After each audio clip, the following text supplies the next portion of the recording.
Shalom, selamat hari Minggu adik-adik remaja Jemaat Efata Palu. Jumpa lagi bersama Kak Novin. Kita akan beribadah pada hari ini. Walaupun ibadah kita masih kita laksanakan secara online, besar kerinduan kita bulan depan kita akan melaksanakan ibadah di gereja. Namun rencana Tuhan berkata lain, kita masih harus tetap beribadah secara online. Namun kita harus tetap bersyukur kepada Tuhan karena Tuhan sangat begitu baik dalam kehidupan kita. Kita ada sebagaimana kita ada pada hari ini. Kita mau memuji, memuliakan nama Tuhan. Kita mau menyembah Tuhan. Mari kita saat teduh sejenak, kita naikkan setiap ungkapan syukur kita kepada Tuhan. Kalau kita masih boleh menikmati hari ini, semua karena kebaikan Tuhan. Semua karena Tuhan begitu mengasihi kita.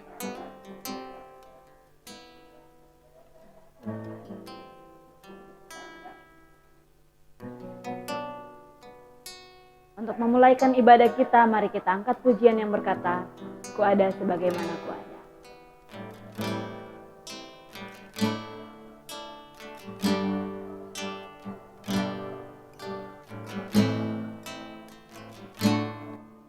Ku ada sebagaimana ku ada, berdiri menghadap tatamu Bapa, semua karena anugerah-Mu yang telah selamatkanku. Ku hidup dalam segala kelimpahan. Ku layak untuk melayani Tuhan, semua karena anugerah-Mu tercurah bagiku. Besar anugerah-Mu, besar anugerah-Mu, berlimpah kasih-Mu, semakin hari semakin bertambah, besar anugerah-Mu. Kita angkat pujian ini dari awal, kita katakan, ku ada sebagaimana ku ada. Ku ada sebagaimana ku ada, berdiri menghadap tatamu Bapa, semua karena anugerah-Mu yang telah selamatkanku. Ku hidup dalam segala kelimpahan. Ku layak untuk melayani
bertambah besar anugerah-Mu. Sambil musik tetap berjalan, mari kita siapkan hati kita untuk mendengarkan firman Tuhan agar menjadi kekuatan bagi kita untuk menjadi pedoman dalam kita menjalani hidup kita selanjutnya. Kita angkat pujian yang berkata, Ku rindu sabda-Mu.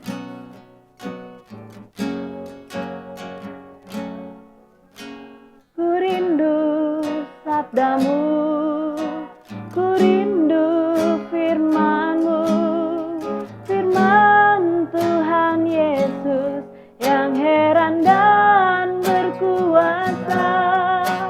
Berfirmanlah Tuhan, oleh kuasa Roh-Mu, hanya kepadamu kami berserah. Berfirmanlah, berfirmanlah Tuhan, Roh Kudus urapi hamba-Mu. Berfirmanlah, berfirmanlah Tuhan, ku rindu menikmati sabda-Mu.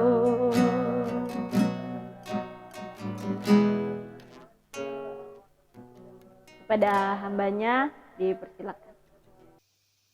Shalom, apa kabar adik-adik? Semoga semuanya dalam keadaan sehat dan tetap semangat dan sukacita selalu. Karena kita percaya bahwa Tuhan Yesus selalu menjaga dan mengasihi kita dimanapun kita berada. Dan apapun keadaan kita, kita percaya bahwa Tuhan Yesus sangat mengasihi kita. Nah, dalam ibadah kita saat ini, kita bersama-sama hendak membaca dan merenungkan firman Tuhan, karena firman Tuhan akan mengokohkan iman percaya kita dan akan semakin membuat kita teguh berpengharapan hanya kepada Tuhan. Nah, saat ini kita akan mendengarkan firman Tuhan, namun sebelum itu mari kita mohon pertolongan Tuhan di dalam doa. Mari kita berdoa. Tuhan Yesus yang baik, terima kasih jika pada saat ini kami boleh diberi waktu oleh Tuhan untuk membaca dan merenungkan kebenaran firman-Mu. Kami percaya firman Tuhan akan mengokohkan iman percaya kami dan akan terus menambah semangat dan sukacita bagi kami, khususnya bagi anak-anakku sekalian, anak-anak remaja GKST Ephatha Palu, yang saat ini Tuhan dengan penuh sukacita menerima berkat Tuhan lewat kebenaran firman-Mu yang akan hamba sampaikan. Di dalam nama Tuhan Yesus, firman yang hidup, yang selalu menolong dan melindungi kami, kami berdoa kepada-Mu. Haleluya, amin. Adik-adik remaja yang dikasihi Tuhan, saat ini kita hendak bersama-sama membaca dan merenungkan firman Tuhan. Firman Tuhan hari ini terdapat dalam kitab kudus perjanjian lama, dalam kitab 1 Tawarik pasal 13 ayat 1 sampai dengan ayatnya yang ke-10. Firman Tuhan ini akan Ibu bacakan dan adik-adik remaja yang ada di rumah akan mengikuti pembacaan Alkitab pada sore hari ini. Firman Tuhan di bawah judul Tabut dipindahkan dari Kiryat Yearim. Daud berunding dengan pemimpin-pemimpin pasukan 1000 dan pasukan 100 dan dengan semua pemuka.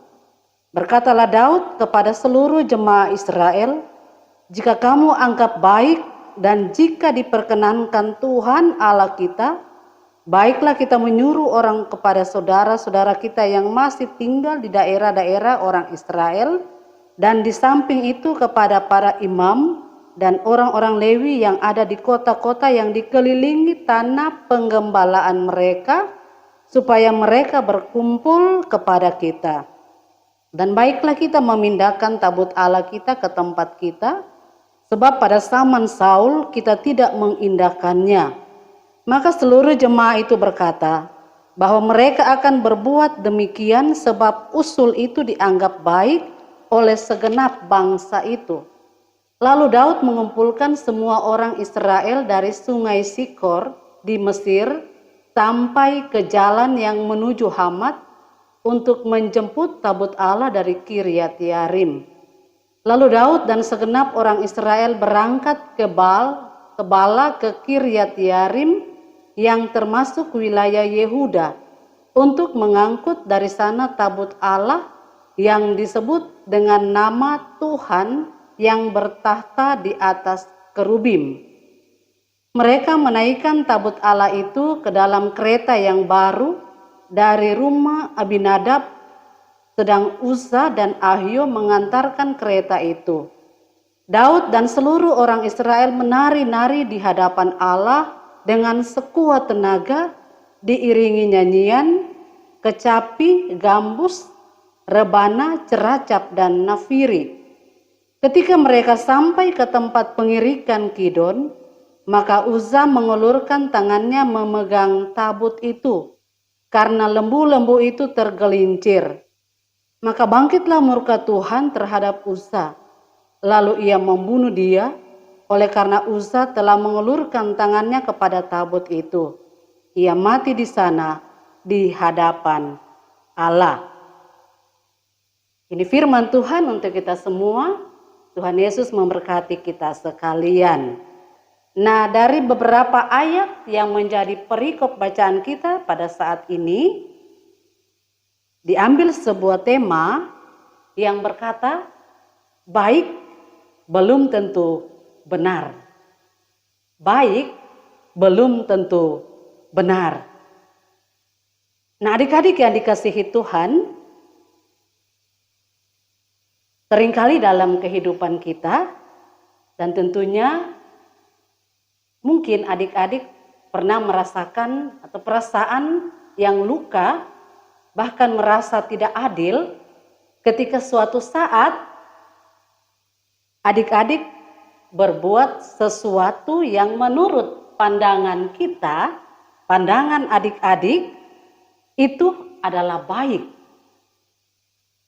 Bahkan disertai hati yang tulus ketika kita melakukan sesuatu yang menurut saya, menurut adik-adik, menurut kita itu baik. Bahkan kita lakukan dengan hati yang penuh sukacita, hati yang tulus.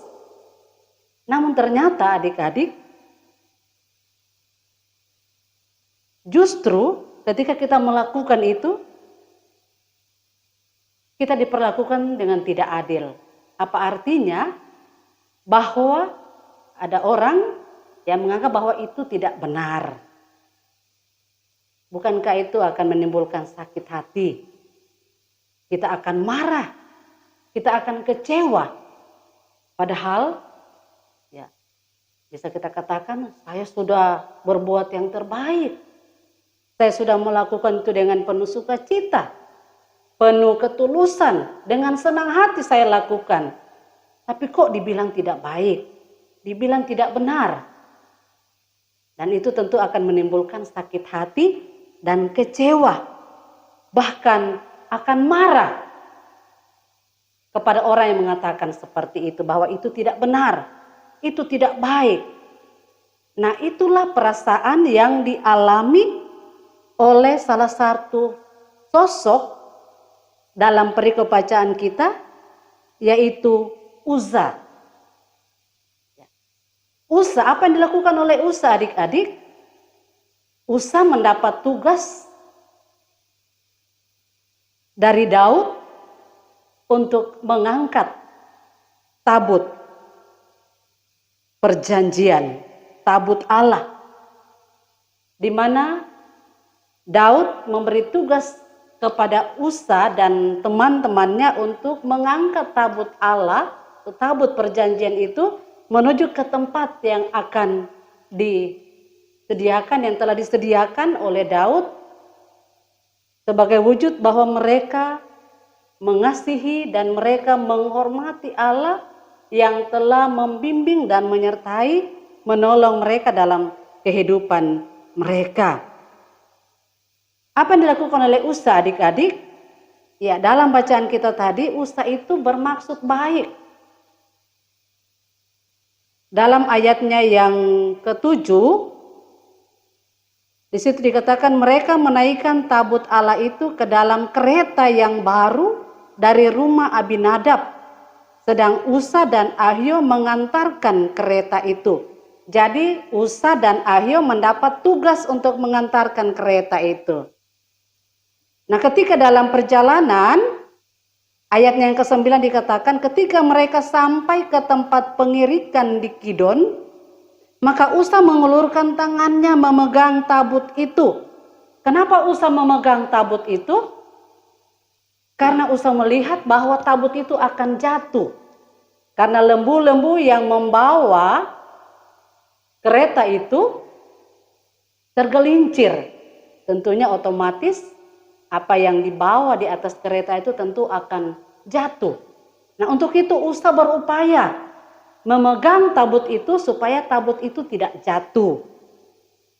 Namun apa yang terjadi, adik-adik?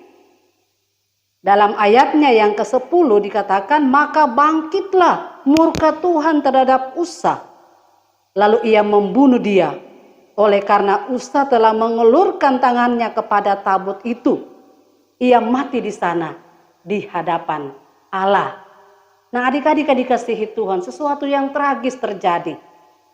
Niat baik Usa ternyata membawa kesia-siaan, bahkan maut, kebinasaan menimpanya. Allah marah, Allah murka. Nah, sebenarnya apa yang terjadi? Mengapa sampai terjadi hal seperti itu? Di mana letak kesalahannya? Bukankah Usa telah melakukan sesuatu yang baik, yang mulia? Kalau kita perhatikan saat itu Usa melakukannya dengan tulus dan sekuat tenaga. Ia menjaga supaya tabut itu jangan jatuh. Sehingga ia memegang tabut Tuhan itu. Menjaga supaya jangan terjadi sesuatu yang tidak diinginkan. Nah, adik-adik yang dikasihi Tuhan, di mana letak kesalahannya? Dalam sejarah bangsa Israel, ternyata untuk membawa tabut perjanjian, Allah telah memberi tugas kepada Bani Lewi, suku Lewi. Suku Lewi yang punya tugas sebagai seorang imam. Nah, para imam itu yang diberi tugas oleh Allah, yang bertugas untuk mengangkat, untuk membawa tabut perjanjian. Ada yang bertugas secara khusus untuk mengangkat tabut Allah. Jadi tidak sembarang orang yang mau bawa tabut itu. Nah, ini pertama kesalahannya. Mereka tidak menaati apa yang difirmankan oleh Tuhan. Mereka tidak taat pada perintah Tuhan. Apa perintah Tuhan?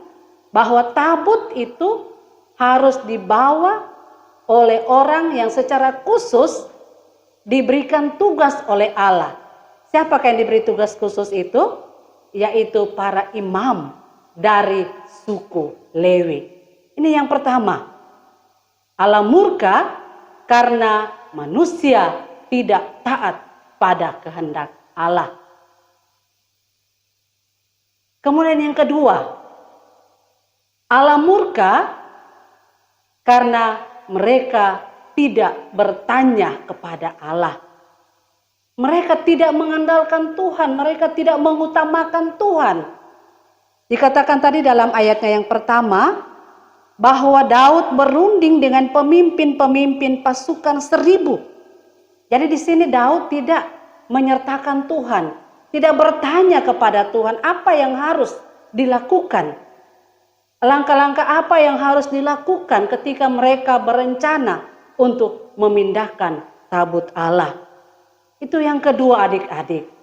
Yang pertama tadi Allah marah karena mereka tidak taat akan apa yang difirmankan oleh Tuhan. Kemudian yang kedua, mereka lupa bertanya kepada Allah.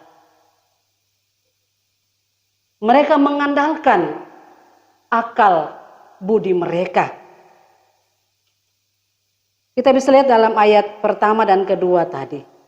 Ayat yang kedua, jika kamu anggap baik dan jika diperkenankan Tuhan Allah kita, baiklah kita menyuruh orang kepada saudara-saudara kita yang masih tinggal di daerah-daerah orang Israel.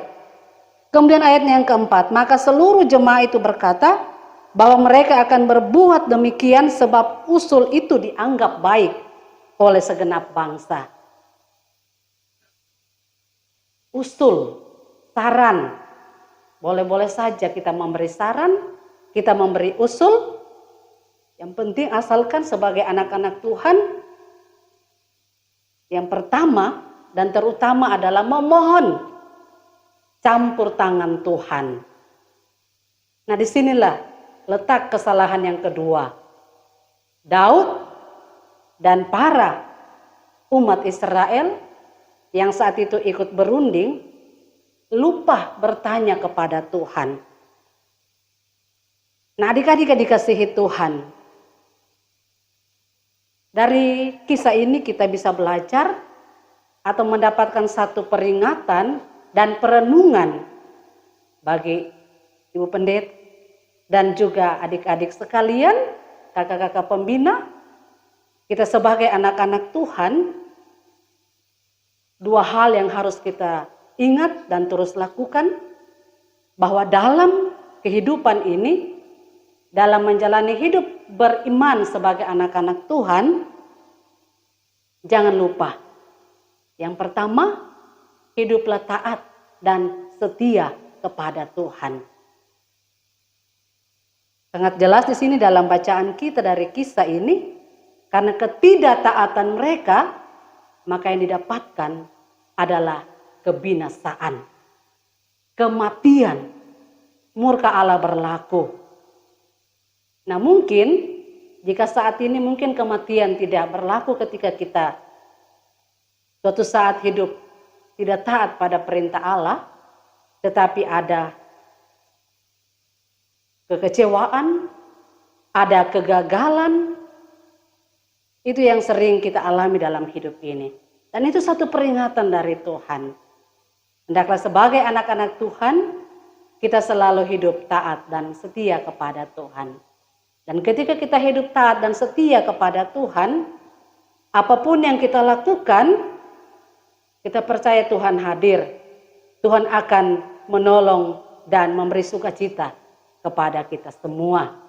Adik-adik dalam menuntut ilmu, jika saat-saat ini mungkin kita tidak bebas bergerak, utamanya saat-saat ini adik-adik, virus COVID-19 lagi maraknya, dan mungkin ada yang sudah mau masuk sekolah tatap muka, tapi dengan keadaan saat ini membuat semuanya tidak bisa berjalan seperti yang kita harapkan. Hal yang terpenting dalam berbagai keadaan, dalam berbagai situasi dan kondisi hidup yang kita alami, sebagai anak-anak Tuhan, hiduplah selalu taat dan setia kepada Tuhan. Karena dengan demikian, kita akan selalu diberikan sukacita, semangat dari Tuhan. Kemudian yang kedua, selalu minta petunjuk dari Tuhan. Karena ketika kita terus meminta petunjuk dari Tuhan, hal yang menyukacitakan akan kita alami dan rasakan. Dan terus memberi ingat kepada kita bahwa Tuhan akan selalu memberi yang terbaik dalam kehidupan ini. Jalanilah hidup yang Tuhan beri. Selalu hidup taat dan setia kepadanya, meminta petunjuk dari Tuhan. Ini firman Tuhan. Tuhan memberkati kita semua. Shalom. Amin. Saatnya kita akan berdoa. Mari berdoa. Terima kasih Tuhan. Kami sudah membaca dan merenungkan firman-Mu. Roh Tuhan akan bekerja di dalam hati kami. Dan ketika kami jalani hidup yang Tuhan beri, sebagai seorang anak, di rumah, di sekolah, dimanapun kami berada, dalam pergaulan kami bersama dengan teman-teman, Tuhan akan jadikan kami sebagai anak-anak yang hidup taat dan setia, dan mengingat selalu kami akan terus memohon petunjuk dari Tuhan. Nah, dengan demikian, hidup yang kami jalani akan berarti bermakna, menjadi berkat bagi dunia ini, ketika kami dapat hidup sebagai anak-anak yang menyukacitakan hati Tuhan. Terima kasih Tuhan buat firman-Mu yang sudah kami dengar dan renungkan bersama. Memberkati kami semua dalam perjuangan hidup ini. Ketika kami duduk di bangku pendidikan, Tuhan akan beri hikmat, beri kecerdasan, konsentrasi kepada kami. Kami boleh jalani dan meraih masa depan kami dengan hidup taat dan setia dan terus memohon petunjuk dari Tuhan. Kami sebagai anak-anak di rumah boleh taat dan setia akan apa yang Tuhan firmankan, taat dan setia mendengar nasihat orang tua, selalu hidup saling mengasihi di antara saudara bersaudara. Ketika kami keluar, kami akan menyatakan hidup kami sebagai anak-anak Tuhan yang bisa menjadi berkat bagi dunia ini. Memberkati kakak-kakak pembina yang terus dengan penuh sukacita memberi diri untuk membimbing dan mengarahkan anak-anak terkasih kami. Walaupun dalam kondisi dan situasi seperti ini, dengan cara Tuhan yang sungguh luar biasa, saat ini Tuhan kami tidak berhadapan langsung dengan anak-anak, tapi kami percaya media yang Tuhan beri bagi kami merupakan wujud kasih Tuhan untuk terus memberitakan kebenaran firman-Mu, semakin sukacita dan luar biasa bagi kami ketika mendengar dan merenungkan firman-Mu. Terima kasih Tuhan, kehidupan kami saat ini dan sampai kapanpun Tuhan memperkenankan untuk menjalani hidup, Tuhan akan menolong dan melindungi mengasihi kami. Tuhan akan beri kuat dan sehat kepada kami semua. Menyerahkan kehidupan Kota Palu yang kami cintai, pemerintah kami, dalam seluruh upaya mereka untuk memberikan rasa aman dan nyaman kepada warganya, utamanya dalam penanganan COVID-19, biarlah Tuhan akan berperkara di dalamnya. Dan dengan waktu dan perkenaan Tuhan kami percaya bahwa kami boleh dan akan menjalani hidup secara normal seperti waktu-waktu yang lampau. Kuasa dan kasih Tuhan akan terus Tuhan nyatakan. Kami doakan saudara-saudara kekasih kami yang saat ini ada di rumah-rumah sakit atau di rumah mereka karena terpapar virus. Kami percaya dalam harap mereka kepada Tuhan, Tuhan akan berperkara dalam kehidupan mereka, memberkati seluruh upaya pengobatan dan perawatan. Sehingga mereka dengan perkenaan Tuhan boleh mendapatkan pemulihan kesehatan yang sempurna. Dan kami semua Tuhan berharap dan bermohon, Tuhan akan beri kuat dan sehat kepada kami semua. Sehingga di dalamnya kami boleh jalani hidup dengan penuh sukacita dan mengandalkan Tuhan dalam hidup ini. Masa remaja kami, masa anak-anak kami serahkan kepadamu. Terima kasih Tuhan, ini doa kami, ini permohonan kami. Kami sampaikan hanya di dalam nama Tuhan Yesus, Juru Selamat kami. Haleluya. Amin. Demikian ibadah kita pada hari ini. Tuhan Yesus memberkati. Shalom. Shalom.